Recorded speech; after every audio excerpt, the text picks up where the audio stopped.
হিন্দু ধর্মে শনি অমাবস্যা তিথিকে খুব শুভ বলে মনে করা হয়। তাই আজকের এই ভিডিওতে আমি আপনাদেরকে জানাবো শনি অমাবস্যার তিথি কখন, কবে পালন করতে হবে অমাবস্যার তিথি এবং পুজোর পদ্ধতি। ওই দিন কি করলে আপনার শুভ হবে। তাহলে শুরু করছি। আমি সুমন্ত, আপনারা দেখছেন SM স্টুডিও।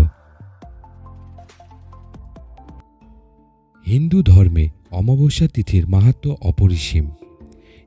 এদিকে অঘ্রাণ মাসের অমাবস্যার বেশ কিছু তাৎপর্য রয়েছে। জ্যোতিষশাস্ত্র মতে এই মাসকে মনে করা হয় শ্রীকৃষ্ণের মাস, আর সেই মাসের অমাবস্যা তিথিও বেশ গুরুত্বপূর্ণ। অমাবস্যা তিথিতে স্নান, দান এবং পিণ্ডদান করার দিন বলে মনে করা হয়। অনেকেই এই সময় শ্রাদ্ধ অনুষ্ঠানও করে থাকেন। অমাবস্যা তিথি সামনের সপ্তাহের শেষের দিকের কোন দিন পড়েছে তা নিয়ে রয়েছে জল্পনা। দেখে নেওয়া যাক আসন্ন সময় 2024 সালের অমাবস্যা তিথি কখন। অমাবস্যা তিথি 30শে নভেম্বর নাকি 1 ডিসেম্বর। অমাবস্যা তিথি নিয়ে রয়েছে বহু জল্পনা। অনেকেই এই অঘ্রাণ মাসকে মার্গশীর্ষ মাস বলে সম্বোধন করে থাকেন। এই মাসে অমাবস্যা তিথিও বেশ তাৎপর্যপূর্ণ। আগামী 30শে নভেম্বর পড়েছে অমাবস্যা।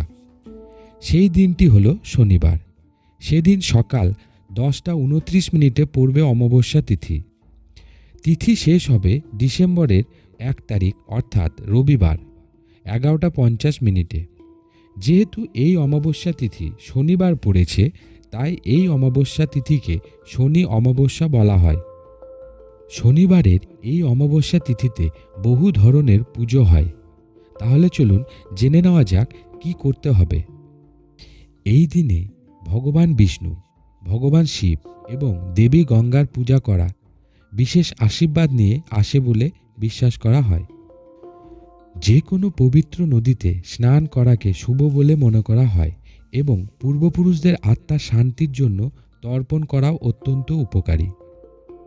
পঞ্চাঙ্গ অনুসারে মার্গশীর্ষ অমাবস্যায় ব্রহ্ম মুহূর্ত হবে ভোর 5টা 8 থেকে ভোর 6টা 2 পর্যন্ত। এই দিনে অভিজিৎ মুহূর্ত হবে সকাল 11টা 49 থেকে বেলা 12টা 31 পর্যন্ত। এই সময়ে আপনি স্নান এবং দান করতে পারেন। চলুন জেনে নেওয়া যাক অমাবস্যার মাহাত্ম্য। কাল সর্পদোষ, শনি দোষ, গ্রহ দোষের প্রতিকার এবং দান করার জন্য অমাবস্যা বিশেষভাবে গুরুত্বপূর্ণ। ধর্মীয় বিশ্বাস অনুসারে ব্রহ্ম মুহূর্তের সময় স্নান করা, যা সকালে সূর্যোদয়ের পূর্বের সময়, সবচেয়ে শুভ বলে মনে করা হয়। আমার এই ভিডিওটি ভালো লাগলে চ্যানেলটিকে সাবস্ক্রাইব করে পাশে থাকবেন।